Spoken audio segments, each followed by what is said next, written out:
Could you give me a simple possibility? Yes.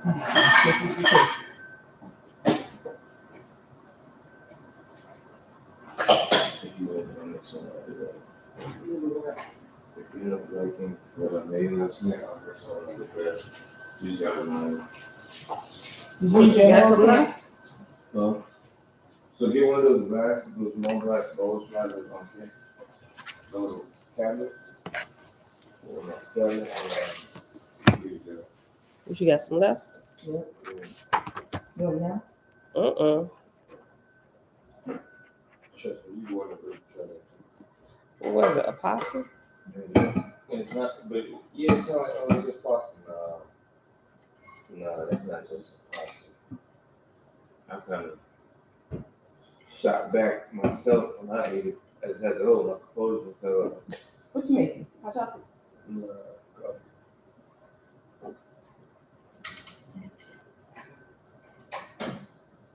Top of the day, beautiful people. Tiffany, hey girl, hey. Audrey, Lynette, Lavon, shalom, blessings. Anita, shalom, sis.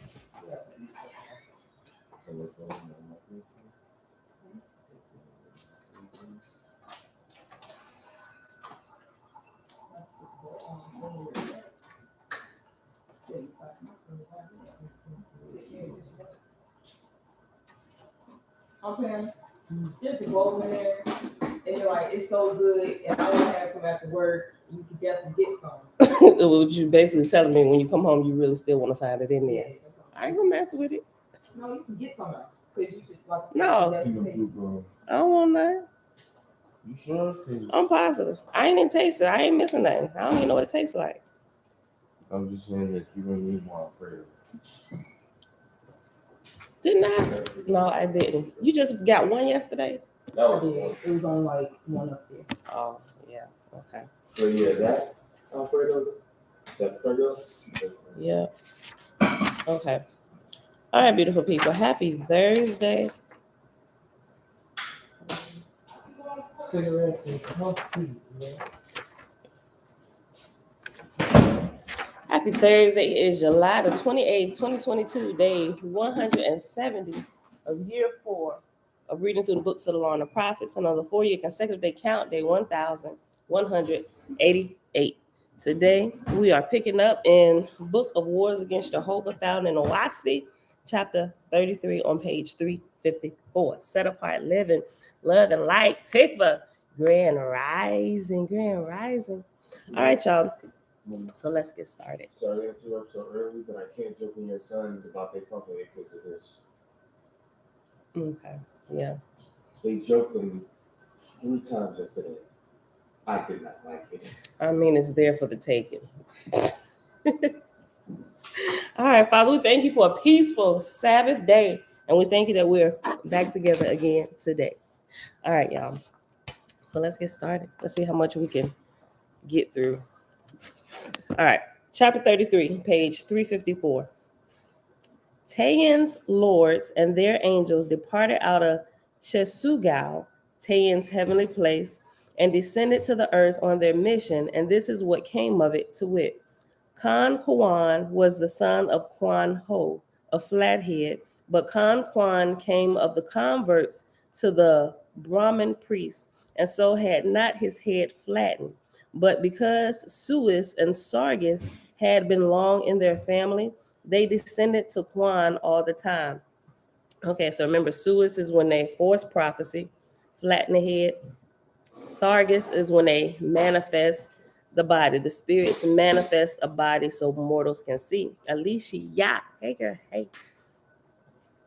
But because Suis and Sargis had been long in their family, they descended to Kwan all the same. And he could see and hear the angels and their lords, hear all the words spoken to him, a most excellent thing in a king when Druhas are restrained from observing him.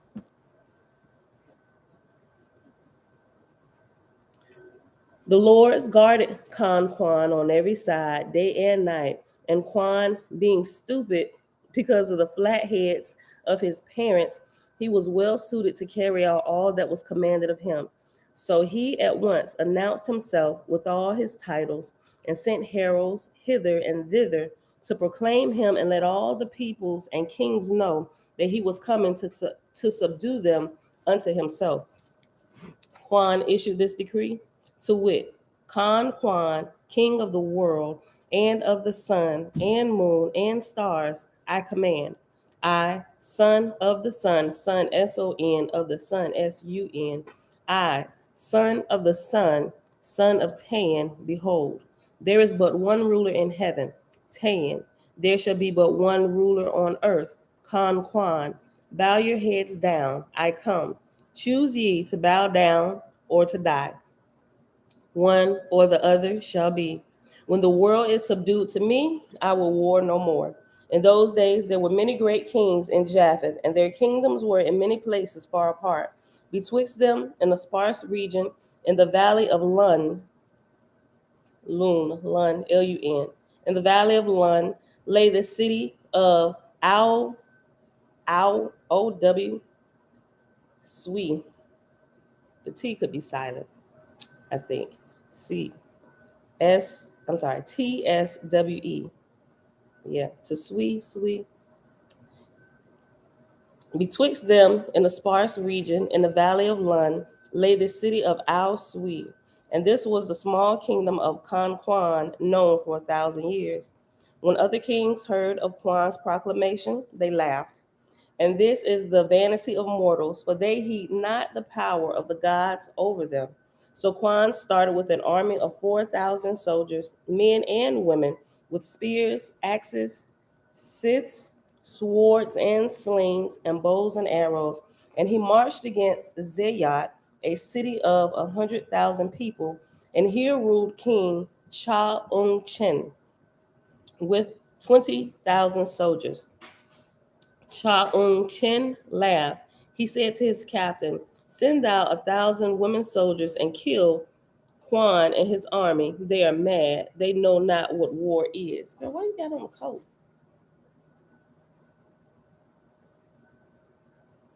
Okay. Whatever. Verse 8. The captain went forth to battle, but he took besides 1,000 women soldiers, 1,000 men soldiers. But lo and behold, Juan and his soldiers knew no drill, but they ran forward so strangely that their enemies knew not how to fight them, and they fled in fear, save the captain and 100 women, who were instantly put to death. But not one of Quan's army was killed. Cha-ung-chen was angry, and he sent 10,000 soldiers against Quan's ragged army. Cha-ung-chen was angry, and he sent 10,000 soldiers against Quan's ragged army. And when the battle was begun, the angels cast clouds before the hosts of Cha-ung-chen, and they thought they beheld hundreds of thousands of soldiers coming upon them, and they turned and fled also, save 500 who were captured and instantly slain, men and women. Girl, get back in here. Where are you going? Let's go, back in here. She got on a coat and sunglasses. Like, sis, where you going? Verse 10, page 355. Cha-ung-chen said, "It is time now I go myself. My laziness has cost me dear. On the morrow, I will lead 30,000 pressed men and women." Mom, yes. I wasn't going anywhere. Okay, well, don't go out there without me. Mom, Yes. there's one Jalen out there. They sit on the porch. Go tell Jeremiah to come in.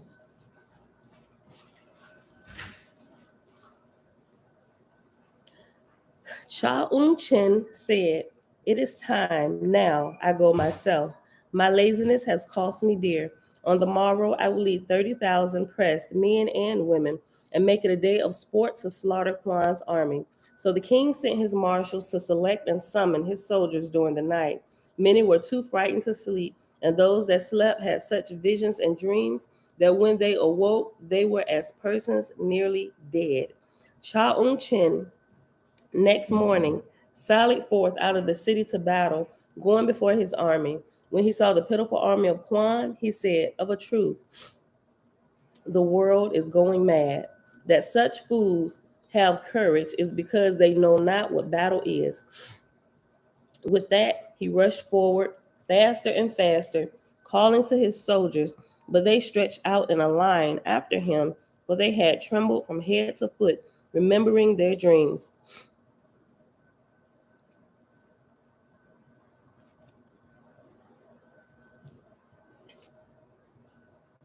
Verse 12, page 355.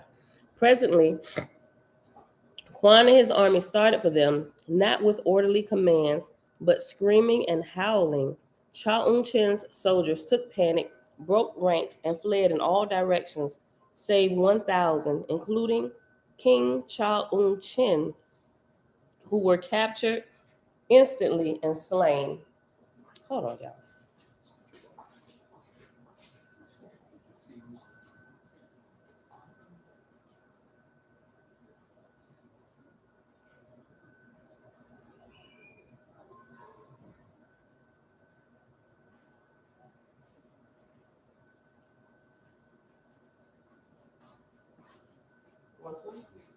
Send a text so I don't forget. I'll sit it right here.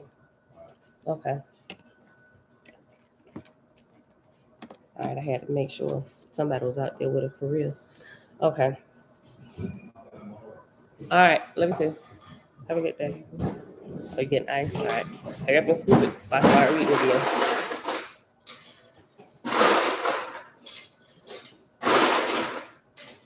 I like the ones that look like a Mexican. Bless you. Don't do that over here. Chicken and eggs. Ice on. Let me see. What? Okay. Hey, my nose, something through my nose. What are you talking about? Niggas don't get sick around here. I'm gonna go back that way. Verse 13. Sorry, all you holy folk. I didn't mean to defile y'all like that. Boy, get out of here. With them vulgar languages. Bye. Verse 13, page 355. And on the same day, Khan Kwan went and possessed the city, Zayat, commanding obedience and allegiance of the people. And on the following day, he set 20,000 men to work, building a temple to Tayan, pulling down other edifices for the material thereof. Nor had Kwan a learned man in all his army, but the Lord is with him, showed him how to build the temple, east and west, north and south, and how to make the archways and the pillars to support the roof, and the sacred chambers and altars of sacrifice. Is that it? No, I'm trying to fill it up so it doesn't make so much. Just hurry up, get all the ice you're gonna get. Hurry up.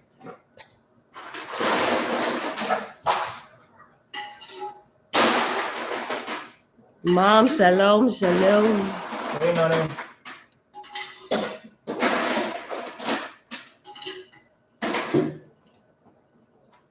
Okay. Of brick and mortar and wood built he it, and when it was completed, it was large enough for 12,000 people to do sacrifice in. And it was from first to last 40 days in building. And after sacrifice, it has reference letter Q.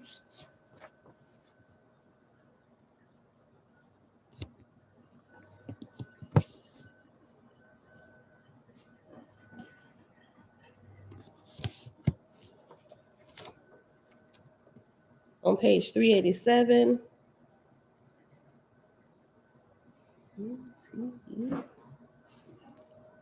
Oh. Q says, in Chinese and Indian literature, sacrifice does not mean killing or burning, but prayer and praise. In other words, the sacrifice of time and self-interest to acknowledge one's own unworthiness before the God, is sacrifice per se. 1882 edition. All right, so let's go back to 14 on page 355. Besides this, Quan put another 10,000 men and women to clearing the houses and walls away and making new streets in many ways, so that at the time of the first sacrifice of the city of Ziyat, looked not like itself, and Quan gave it a new name, Luan, and commanded all the people to call it by that name or suffer death. Quan made the people go and do sacrifice to Tayan in the temple every morning, enforced a day of rest for each quarter of the moon, enforced worship on the part of children to their fathers and mothers, the father taking first rank. Then Quan made them pray for those who were slain in battle. I feel some type of way that he just said this. Hold on. Because I be wanting to make sure that I'm doing things not out of just habit and still doing things wrong, even when it comes to the Sabbath, right? Clearly, I understand that the Sabbath is a good thing, resting. If you're constantly working without taking any kind of rest, you eventually wear yourself down. And when you sleep, that's when the body heals and regenerates itself. So, but I just want to make sure I got it 100% correctly, So, but let me read this again. Verse 15. Quan made the people go and do sacrifice to Tayan in the temple every morning, enforced a day of rest for each quarter of the moon. I mean, it ain't being forced upon us. We're just like doing it willingly. I mean, at least I am, for the most part. I don't know. I don't think it's wrong. I don't know. It's just a few things that were said. I don't know. Sabbath is my big thing. So I'm going to keep looking into it, just make sure I got it right. Okay. Quan made the people go and do sacrifice to Tayan in the temple every morning, enforced a day of rest for each quarter of the moon, enforced worship on the part of children to their fathers and mothers, the father taking first rank. Then Quan made them pray for those who were slain in battle. And these are the words he commanded them. Tayan, father of life and death, who feedeth on suns and stars, whose refuse is mortals. In thy praise I bow my head. For thy glory I lie on my belly before thy altar. I am the filthiest of things. My breath and my flesh and my blood are rotten. Death would be sweet to me if thou or thy soldiers would slay me. For my soul would come to thee to be thy slave forever. Boy, he preparing them to go into a false kingdom and possibly not. Behold, my brothers and sisters who fought against thee are dead, and I glorify thee because thereof. We have buried their carcasses deep in the ground, good enough for them. And after we have buried there's reference number 13. And at the bottom it says their rotten carcasses. So the previous edition had rotten, and this took rotten out. So we have buried their rotten carcasses, but updated version, rotten was removed. We have buried their carcasses deep in the ground, good enough for them. But their spirits are lost and wild on the battlefield, howling about. O Tayan, Father, send thy spirits from Chesugal, thy heavenly place, to them to help them out of darkness, and we will ever praise thee, our mightiest, all highest ruler. When they made the sacrifice, they laid down on their bellies, certain ones prompting them with the words which Quan received from the Lords.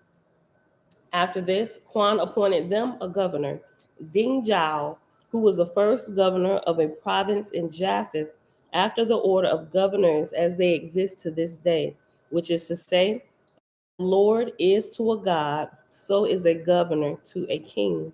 And this was the first of that order established by the gods of Hada. Prior to this, a like government had been given by Jehovah to the faithless, even as it had been given in its purity to the pure, so was it now given in its crudity to the crude.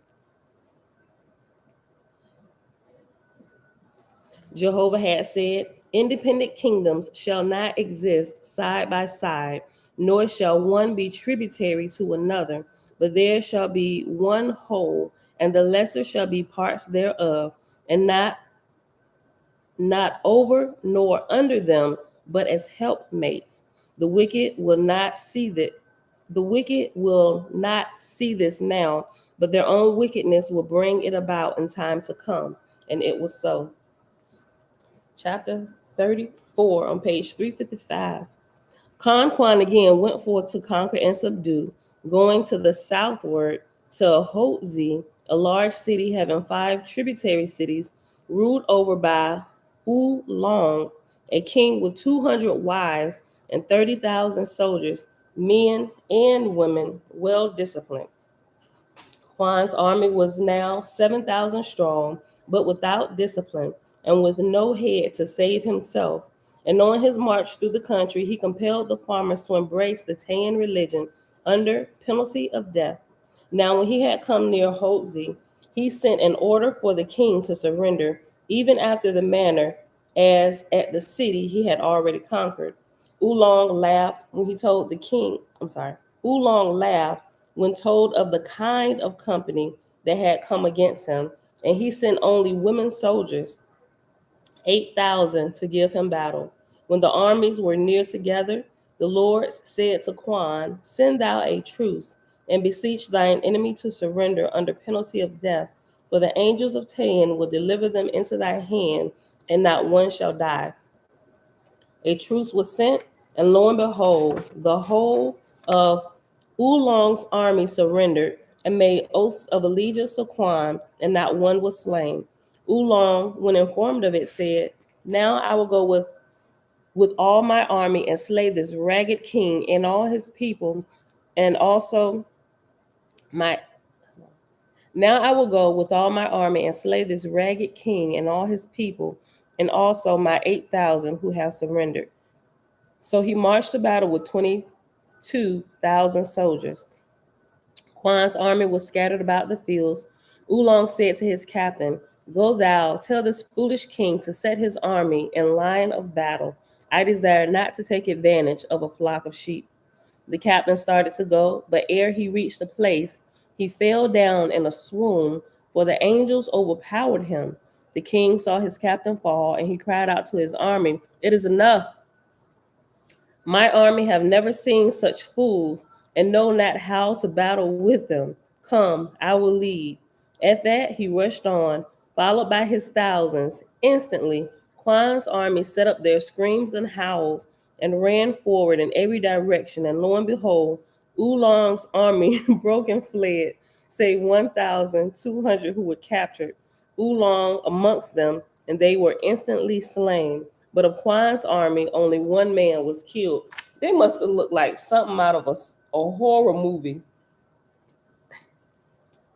When advancing towards them, they didn't know what they was fighting.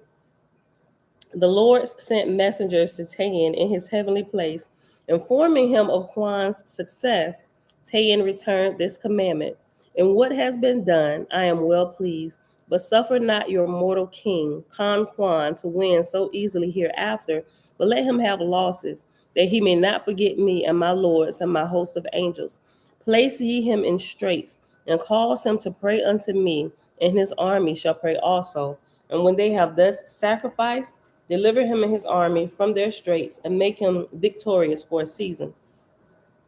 Quan entered the city of Oahspe without further opposition and possessed himself of it. At once he caused 30,000 laborers to fall to work building a temple to Tan. Another 20,000 he caused to pull down houses and make other streets more beautiful. In 28 days, the temple and the streets were completed, and on the 29th day, the sacrifices, worship commenced, and all the people were obliged to swear allegiance to Quan and to Tan or be slain.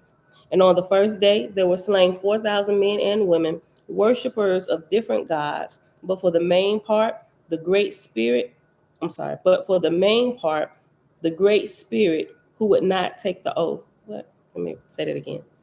And on the first day, there were slain 4,000 men and women, worshippers of different gods, but for the main part, the Great Spirit, who would not take the oath. Okay, I just read it a little wrong, and it sounded wrong. Okay, I'm going to read it one more time. And on the first day, there were slain 4,000 men and women, worshippers of different gods, but for the main part, the Great Spirit, who would not take the oath. Okay. After that, none refused, and so Quan gave the city a new name, Tushan, and he appointed So Wo Si governor, and commanded the tributary cities to come under the yoke. After that, Quan went forward again to conquer and subdue, and the lords of heaven and their 12 million angels went with him in advance of him, preparing the way. And news of his success was spread abroad amongst mortals also, well exaggerated, so that the inhabitants of the cities, far and near, feared him. The Lords suffered Quan to su- the Lords suffered Quan to conquer and subdue yet 3 other large cities without loss to his army. And lo and behold, Quan began to think it was himself that possessed the power and not Tayan. The next city, Chigao, and after Chigao is reference number 14, and 14 at the bottom says Chiga. The next city, Chagao, was a small one of 50,000 inhabitants. Quan inquired not of Tayan through the lords as to how to make the attack, but went on his own judgment. Now there ruled over the city a woman, Longui, a tyrant, little love, and she had but 4,000 soldiers, and Quan had 7,000. Quan, arriving near, demanded the place, but the queen answered him not with words, but had her soldiers in ambush, and thus fell upon Quan's army and put 1/2 of them to death. And yet the queen suffered small loss. Quan, not finding his lords with him, fled, and his remaining army with him.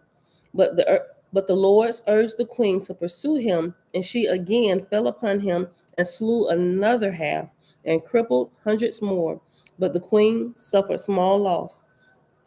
The Lords then spoke to Quan, where he had escaped, and said unto him, because thou wert vain, and rememberedest not me, who am thy heavenly ruler, Tayan, I have labored to show thee that of thyself thou art nothing. Then Quan prayed to Tayan, saying, most mighty ruler of heaven and earth, thou hast justly punished me. I pray thee now, with good repentance in the bitterness of my shame, what shall I do, O Tayan? I am far from home in a strange country, and my army is well nigh destroyed.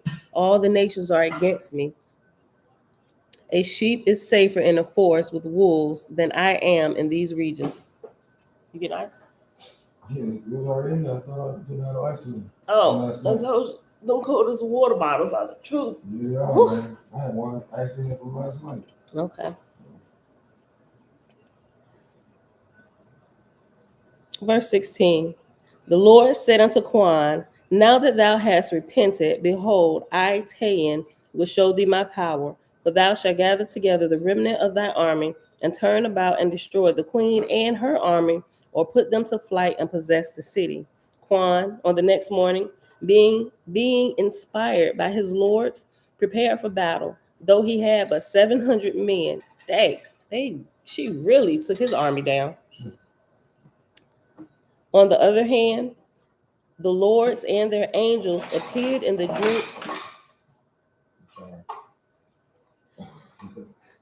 Quan, on the next morning, being inspired by his lords, prepared for battle, though he had but 700 men. On the other hand, the lords and their angels appeared in the dreams and visions of the queen's army, saying to them, every time I see somebody screwing with somebody's dreams, because dreaming, I dream all the time. This is quite interesting. This just further verifies that all the dreams don't come from the Great Spirit, and that they can be tainted and messed with, and you can be deceived in your dreams. Okay, Trina, hey girl, hey.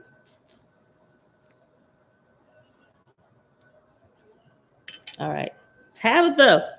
Warm morning from Trinidad to the Faithless family and our lovely sister and her family. Hey girl, hey. Great Spirit. Good afternoon, peace and blessings. That's right. It's afternoon where you at? They're in Europe. Okay. Verse 17, I read again. Quan, on the next morning, being inspired by his lords, prepared for battle, though he had but 700 men. On the other hand, the lords and their angels appeared in the dreams and visions of the queen's army, saying to them, the queen is deceived and led away into a trap. Quan will be joined in the morning by 50,000 men.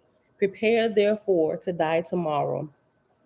On the morrow, then, on the queen's side, the soldiers related their fearful dreams to one another, and hardly had they finished the matter when Quan's army came upon them, and the angels, more than 50,000, took on Sargus, seeming even like mortals.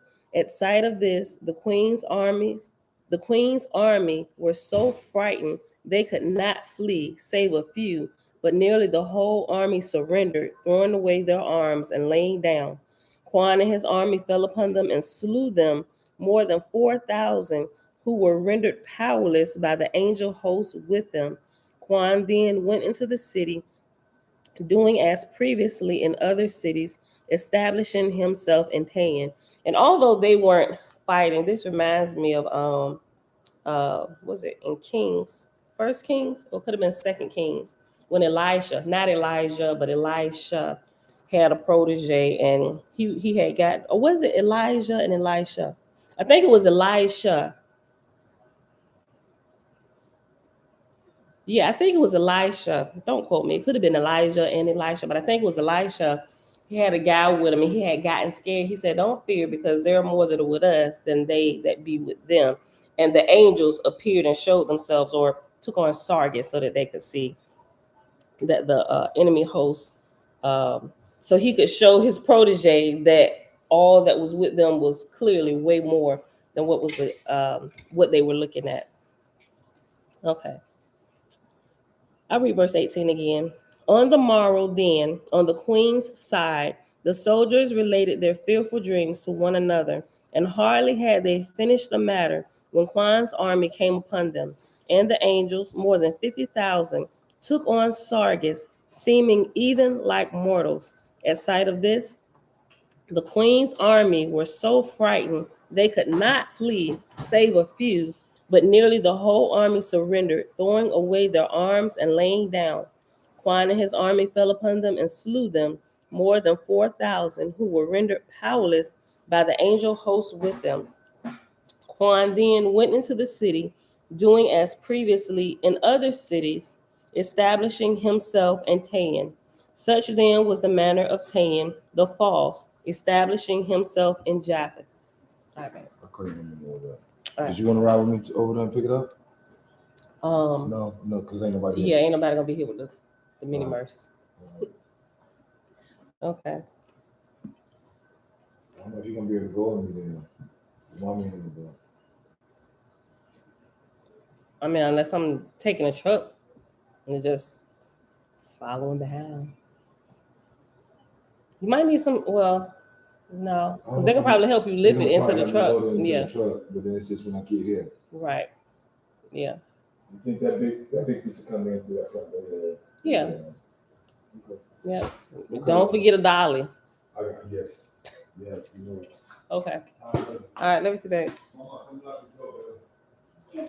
Verse 20, page 356 at the bottom. Such then was the manner of Tayan the false, of establishing himself in Japheth. Hear ye now of Sutga, of Vidu, and her heavenly kingdom. That was the end of chapter 34. Oh, yeah, 35. 33 minutes. Okay. We got a few more. Okay.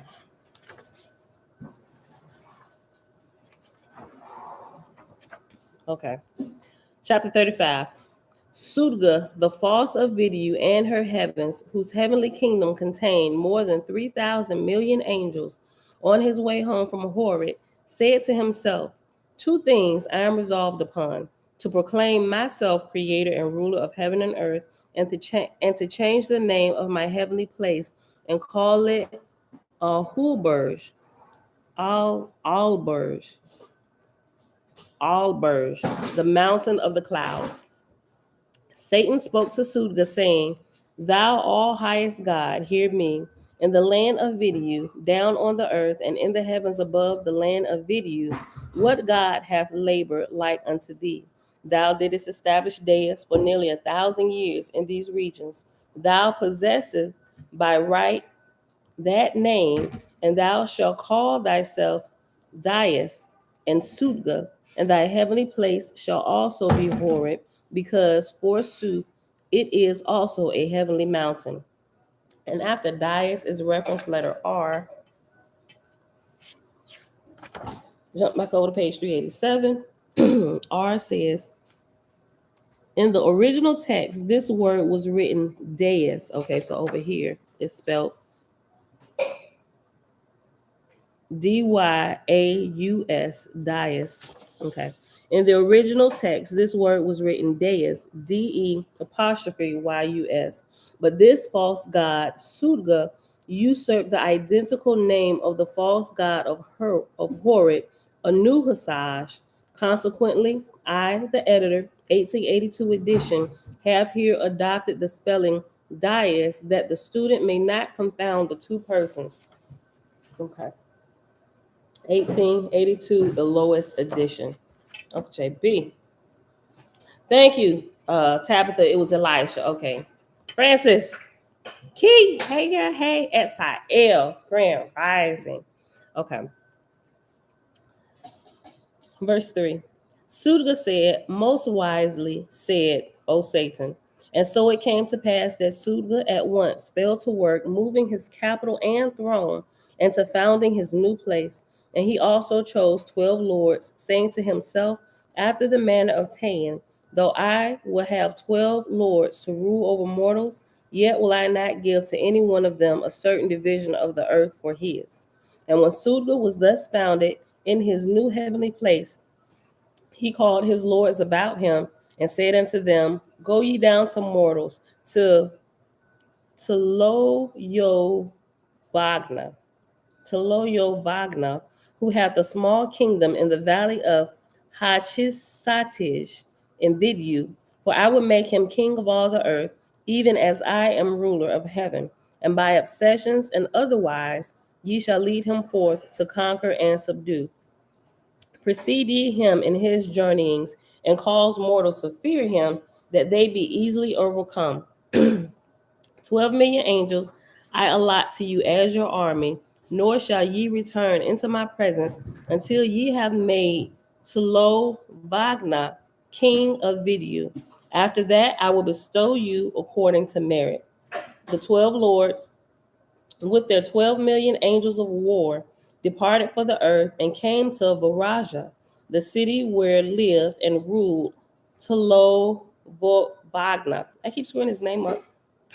And they covered the regions around about, even beyond the valley of Hachisatij.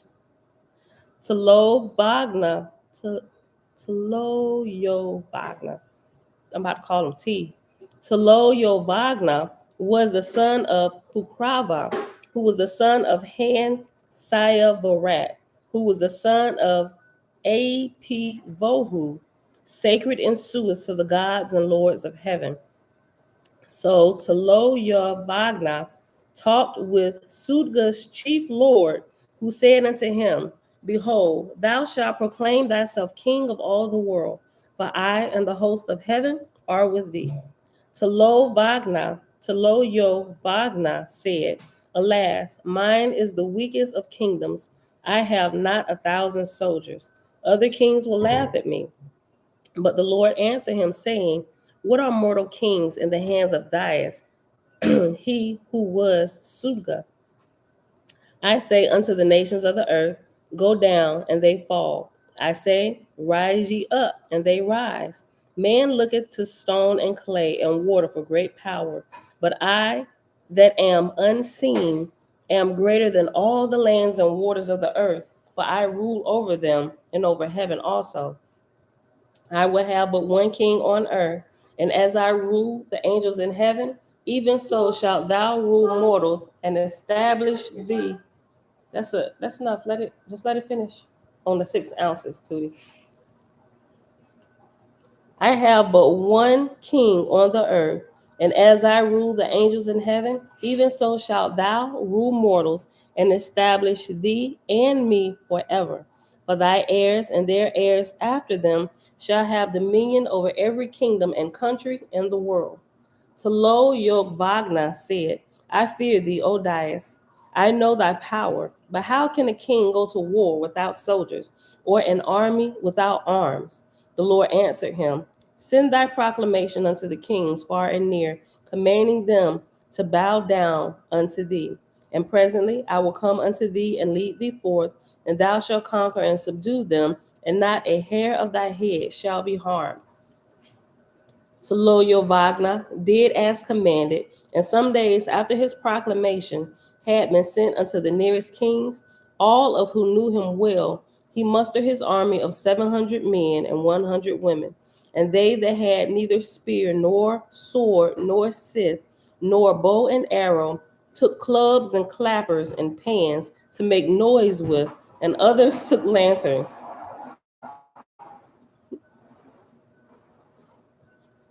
The first city they approached was Abtuib, ruled over by Oahspe, who had an army of 4,000 men and 1,000 women. When near the place, Tilo sent his demand for the surrender of the city.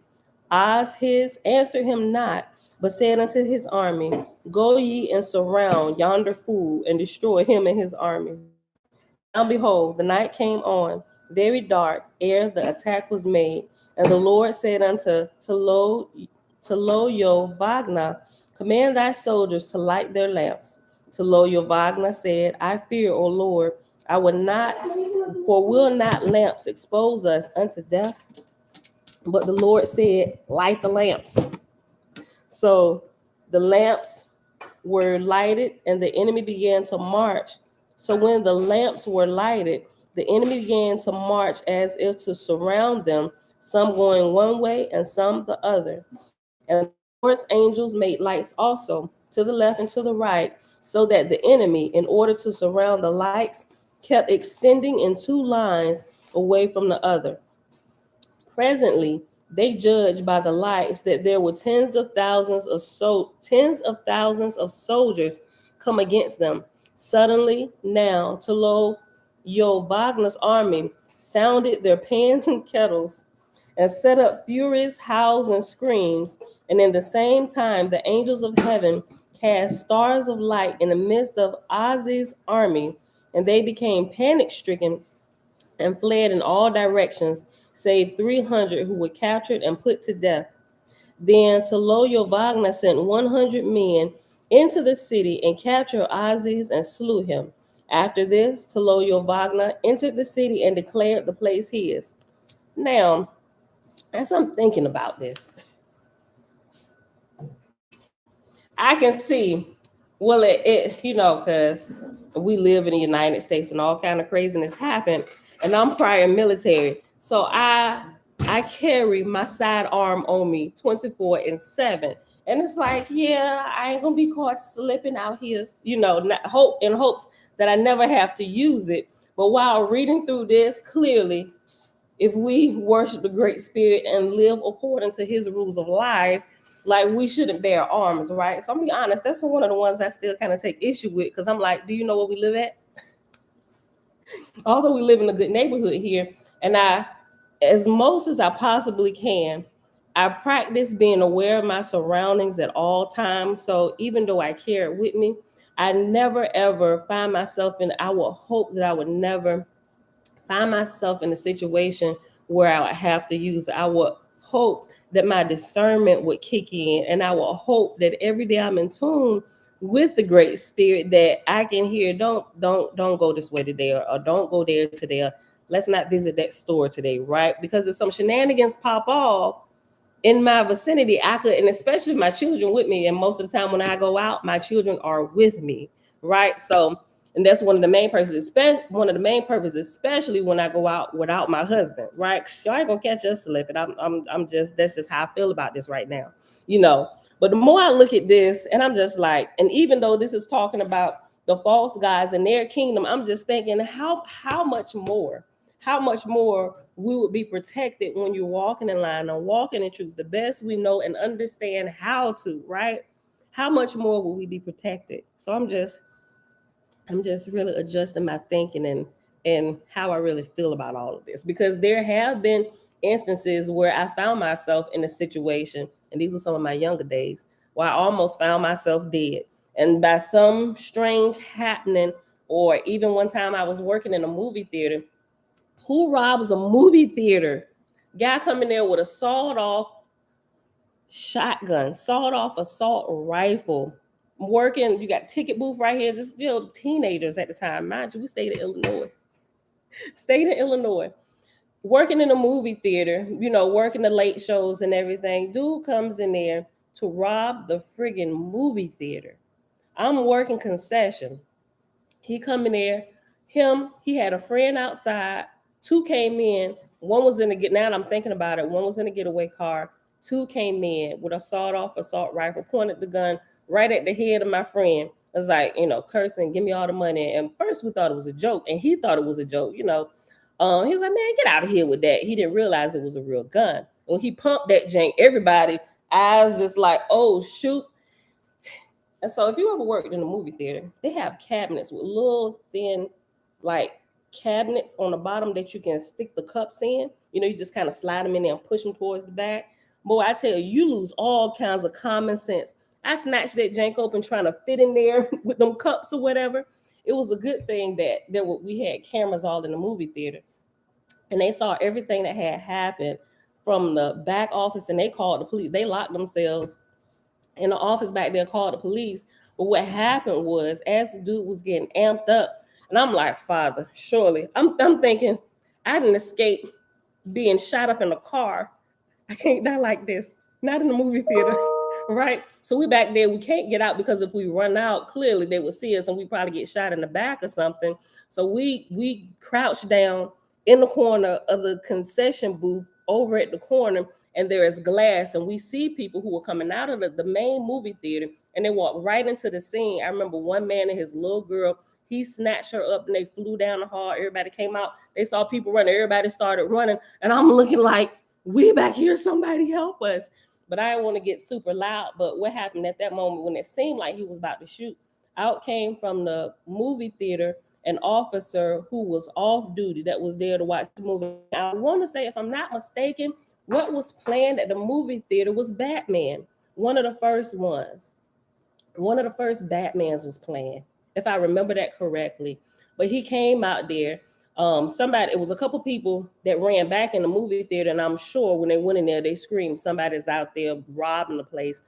And the off-duty officer came out, and he screamed. He told him to drop his weapon. When he turned, there was 2 shots that was let off, right? The guy, he shot the shotgun. He missed the officer, but the officer got him. He didn't kill him, but he paralyzed him for life, right? So make a long story short, we found out who the person was that robbed us a few days later. It was the guy who actually lived. The movie theater was right here, and behind the movie theater, there was like a neighborhood. The guy lived in the neighborhood right over. He got, I'm not sure how much jail time he got, but I know he was paralyzed for life, and he's in a wheelchair. Yeah, so different things like this I've had happen to me a couple times in my life. And it's like, I don't want to be caught slipping without a weapon on me, because I want to at least give myself a chance to live.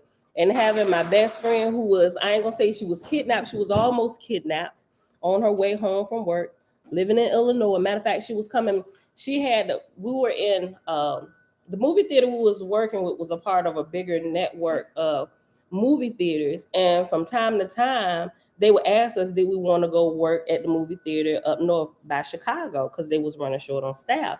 And sometimes I went up there probably twice. I went up there only twice. And the very first time I went over there, we got pulled over by the cops, like being harassed and stuff. But one time, my best friend, she went up there to help. When she was coming back, she had stopped to get gas and almost got abducted. She was fighting. Her face was swollen. She got away. Her face was swollen. I mean, they kind of beat her a little bit, but her face was swollen, and it's just crazy. I've had some crazy experiences in my life, and it's like, I'm not so easy to part with my sidearm. It's just like, Father, you had to help me on this, because I don't know. Yes, babe. Just give me a few minutes. I'm almost done. Then I'll fix you something. Okay, so I got into all that because I'm just like, if the false gods and false lords protect their slaves or their soldiers going out doing all this, how much more would the Creator protect his, right? So I'm just really trying to let that really sink in. But still, I call it using common sense. I'm still gonna carry mine with me. Just keep me wise enough so I don't find myself in a situation where I have to use it. But if a situation happened to me and my kids, at least I got the opportunity, especially until we learn how to sargus ourselves or whatever, till we learn some of the supernatural stuff, how to do it at the snap of a finger. So that's just my truth. That's where I'm at right now. So we always packing. I'm just, but as we grow out, I will hope that we know beyond a shadow of a doubt that we can call heavenly hosts if we ever find ourselves in a situation where, look, there's definitely has to be divine intervention or somebody might lose their life. So all right. let me read the first verse 15 again. And the Lord's angels made lights also to the left and to the right, so that the enemy, in order to surround the lights, kept extending in two lines away from each other. Presently, they judged by the lights that there were tens of thousands of soldiers come against them. Suddenly now, Wagner's army sounded their pans and kettles and set up furious howls and screams. And in the same time, the angels of heaven cast stars of light in the midst of Oahspe's army, and they became panic-stricken and fled in all directions, save 300 who were captured and put to death. Then Wagner sent 100 men into the city and captured Oahspe and slew him. After this, Wagner entered the city and declared the place his. And whilst it was yet night, thousands and thousands of the people came and prostrated themselves before Wagner, swearing allegiance. And in the morning of the next day, he proclaimed himself king, and he impressed 30,000 men to build a temple to Doth, and yet other 20,000 to change the streets and otherwise beautify the place. In 40 days, the temple was completed and was large enough for 8,000 souls to do sacrifice in at one time. Wagner compelled the people to prostrate themselves on their bellies and pray to Doth, whose home was in Alberg, a high heavenly place, a mountain above the mountains. After this, Wagner changed the name of the city to Savazada, signifying first fireplace, and he appointed to rule over it this Takpa, to be governor with right to bequeath it to his son after him. For Sudga had said, to concentrate power, this is the greatest. There shall be but one heavenly ruler, and his lords shall be his helpmates. Even so shall there be but one king, and his governors shall be his helpmates in the same manner. Wagner then marched forward to conquer and subdue another city, which he accomplished also, and changed the name, appointed a governor, making all the people swear allegiance to himself as king, and to Sudga, the Dais, as heavenly ruler, creator of worlds. In this way, even after the same manner, in this way, even same manner as Khan Kwan and Japheth did Wagner proceed in video from city to city, conquering and subduing. For the gods, Tayan and Suga, had oft conferred together on this subject previously and had long experience in manipulating mortals in their games of life and death, nor did mortals mistrust the power above them. Hear ye next of Osiris and his gods, Baal and Ashtaroth, whose heavenly kingdoms contain more than 12,000 million angels. Oh, we have 54 minutes. Okay, we'll do one more chapter. Chapter 36, page 358. When Osiris, the false god of Arabinia, and her heavens left Deus and Horeb, the self, Satan, that was in him, spake to him, saying, Osiris, thou art a fool. Thou deservest to be ground to dust. Behold thy wisdom and power, and yet thou cringest to thy inferiors on every side. Wert thou not made as well, and withal as masterly, in making others to bow to thy will and decrees? What more is required for gods or men than to make slaves of others, to do him honor and reverence? Hold on. Let me read that again. It was a question. What more is required for gods or men than to make slaves of others, to do him honor and reverence? Then Osiris said, Thou truest of gods, oh that I had struck out from the first for myself, but I will amend my time. When I am in my heavenly place, I will send to the earth my laboring gods, Bel and Ashtaroth, to come to me, and I will make our three kingdoms into one, and mine shall be chief. And I will offer emulants to the best, highest grades and horrid, thereby drawing from Deus his best fruits and flowers. And I will send to him some 2 or 3,000 million of my superabundant druhas. Accordingly, when Osiris arrived at Agoadin, his heavenly place, he sent messengers down to the earth to Bel and Ashtaroth, summoning them at once to his presence. And they came, being attended each with 10,000 companions, besides heralds, musicians, and trumpeters. Osiris had made great preparation for them. His receiving host, 1 million. Ooh, I gotta stretch, y'all. I was lifting some weights yesterday, and I think I probably overdid it. Okay. Osiris had made great preparation for them. His receiving hosts, 1 million, were newly adorned for the occasion. The roadway for 300 miles were illumined with pillars of fire. The holy council, 500,000, were in extra session. The laborers, 4,000 million, were granted a day of rest, so that when Bel and Ashtaroth entered the heavenly capital, it was a magnificent scene, and as if in fact Osiris the false was a mighty god. Great were the ceremonies and salutations between the gods, as also with the generals, captains, marshals, and others, to describe which a whole book might be written, and yet not mention one half. After the reception, Osiris proclaimed an extra day of recreation to Ahogadin. I keep saying it different every time I say it. Ahogadin.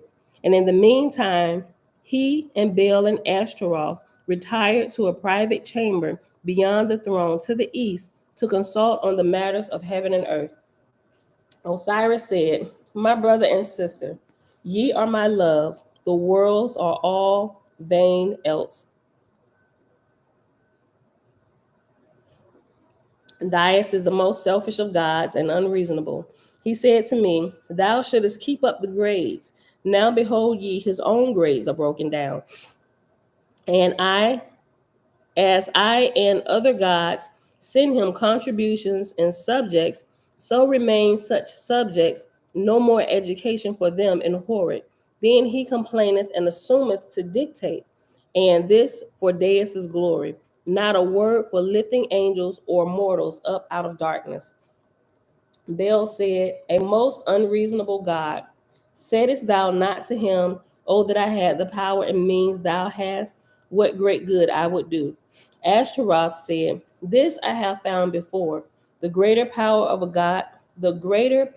God hath, the less he doeth for others' good. As for my part, what good can I do? I have scarce 2,000 million slaves, all told. Oh, that I had a kingdom like theirs. But what proposest thou, O Osiris, thou far-seeing God? Beryl further said, Ashtaroth, thou wise goddess, thou hast expressed mine own soul. My kingdom is but little larger than thine. I am a very helpless God indeed. But once I reach Deus's means, my soul's delight will be to fill all the heavens full of schools and hospitals. But speak thou, Osiris, whatsoever thou hast resolved is wise. As for myself, I have been 2,000 years trying to put myself in good position first so I could help others. Osiris said, to cut loose from Dais, this is wisdom. To send Druhaz into Dais's kingdom is greater wisdom. To establish a Goadin as the all highest heavenly kingdom with myself at the Godhead and ye twain to be my sole gods of the earth is the greatest wisdom.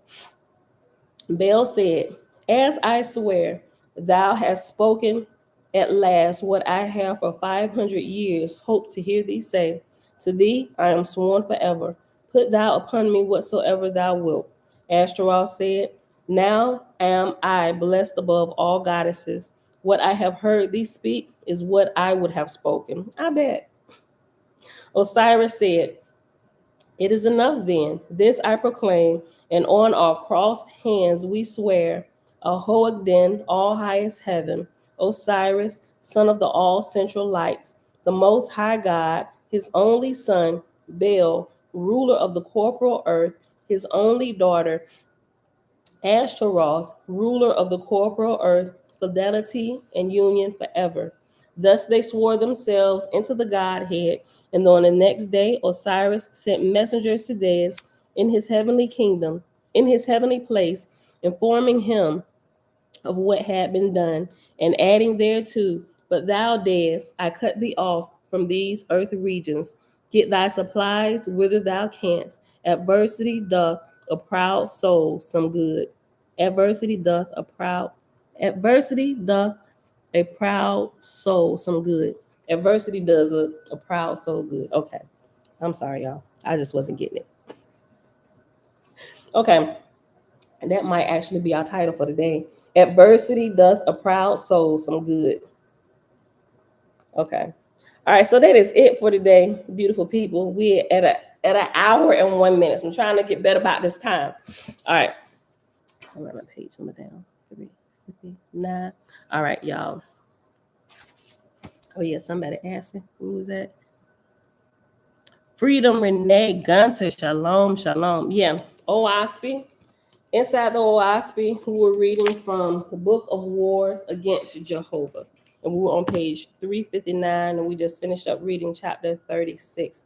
So we'll pick this back up tomorrow, beautiful people. Thank y'all for hanging out. It is Thursday, July the 28th, 2022, day 170 of year 4 of reading through the books of the Law and the Prophets, another 4-year consecutive day count, day 1188. And we just read pages 354 to page 359 in the Book of Wars Against Jehovah. All right, y'all, that is it. I don't have anything else today. Yep, got to get some work done. So I'll see y'all back here tomorrow, bright and early, 7:15 a.m. Eastern Standard Time. And may the light of the Great Spirit, the most holy, the ever-present, whom some calls the void, right? But not void in our lives, right? May he bless you and keep you in all that you do. And may understanding of truth be your portion this day and forever. I love y'all. See y'all back here in the morning. Peace. Bye, y'all.